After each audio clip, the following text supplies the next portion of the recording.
Suvdan Qarzdorlik bo'yicha yuribdi. Suvga 3 oydan beri to'lov qilmayapti. 280 ming qarzdorlik bor ekan, otaxon. 3 oydan beri 3 oydan beri to'lov qilmayapti. qancha ekan? 280 ming so'm Ha, qarzdorlik. 280 ming so'm bo'lsa to'laymiz. 280 ming nima bu?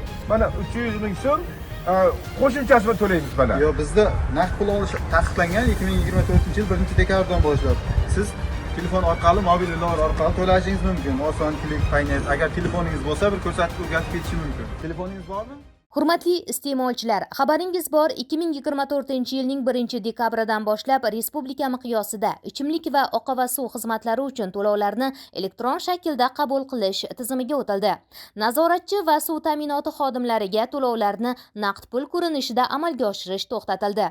Siz ichimlik va oqova suv uchun to'lovlarni elektron shaklda Click, Paynet, Upay, Payme, Oson va Uzum hamda boshqa mobil ilovalari orqali amalga oshirishingiz mumkin.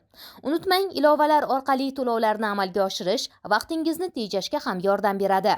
O'z vaqtida amalga oshirilgan to'lovlar xizmat sifatini yanada yaxshilashni ta'minlaydi. Suv ta'minoti tizimining uzluksiz va shaffof ishlashiga o'z hissangizni qo'shing.